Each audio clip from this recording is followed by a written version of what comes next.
Diputado del Frade, tiene la palabra. Sí, señor presidente, muy buenos días. 40 años después es interesante pensar origen y continuidad del golpe. Decir que el golpe se terminó es un deseo. La matriz del golpe se ve en las consecuencias. 30.000 desaparecidos, 6 de cada 10 de los 30.000 desaparecidos, obreros y trabajadores. 6 de cada 10 obreros y trabajadores. La clase trabajadora fue el blanco de la represión. 6 de cada 10 tenían entre 15 y 30 años. Jóvenes trabajadores fue el blanco de la represión. 40 años después, la mayoría de los desocupados, la mayoría de los precarizados, la mayoría de los detenidos en las cárceles son jóvenes trabajadores entre 15 y 30 años. Matriz concreta. El 24 de marzo del 76 no empezó la represión. Esto empezó acá, en la provincia de Santa Fe, el 20 de marzo de 1975. José Alfredo Martínez de Hoz era el gerente general de Asindar y contrató a $200 por cabeza a 4.000 asesinos que invadieron Villa Constitución militarmente y secuestraron 300 delegados de fábrica, 68 de los cuales hasta hoy están desaparecidos. Martínez de Hoz se murió sin contestar una sola pregunta por 68 santafesinos, 68 laburantes nuestros que eran de Villa Constitución. Allí comenzaba a aparecer lo que para mí es lo que tiene que discutirse. ¿Quiénes eran los titiriteros? Los delincuentes de guante blanco que estaban detrás de los que picañaban, secuestraban, torturaban, robaban bebés. Porque detrás de ellos estaba el verdadero impulso del golpe de Estado.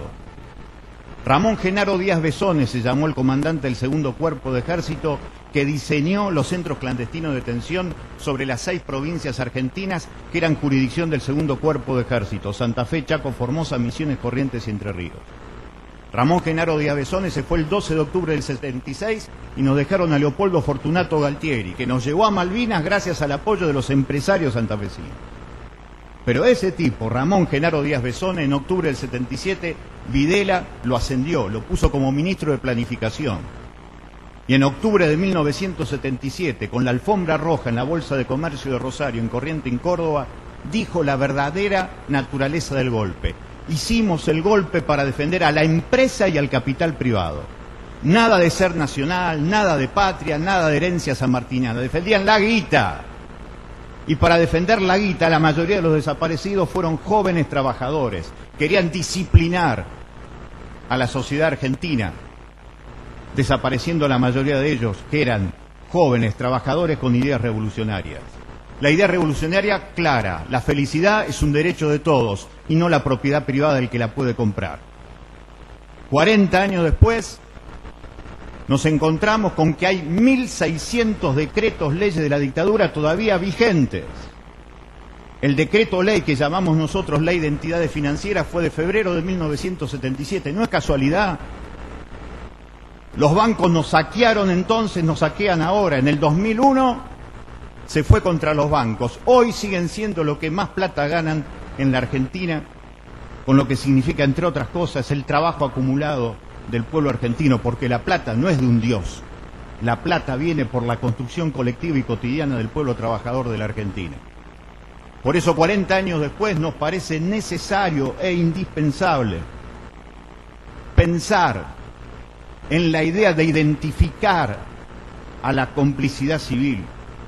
Empresarios que en aquel momento aplaudieron en el 77 a Ramón Genaro Díaz Besones cuando dijo que desaparecieron gente para defender a la empresa y al capital privado, son los mismos empresarios ahora. Allí en Reconquista se piden investigaciones por los 20 desaparecidos que en su momento tuvo Vicentín, y la empresa sigue siendo una de las principales. En Villa Constitución ahora se lamentan la reducción de horarios de Asindar, cuando la misma empresa fue el que empezó la matriz del genocidio. Ni hablar de empresas como el frigorífico Swift, que también tiene que responder, o los grandes medios de comunicación cuyas familias tradicionales dominaron entonces y dominan hoy a quién le da difusión de acuerdo a lo que pagan o lo que no pagan. Por eso, 40 años después, viene bien pensar en homenaje a cada uno de los compañeros revolucionarios desaparecidos, que los que estamos acá tenemos un mandato fundamental. La felicidad tiene que ser el derecho de cada uno y no la propiedad privada del que lo puede comprar. Muchísimas gracias, señor presidente.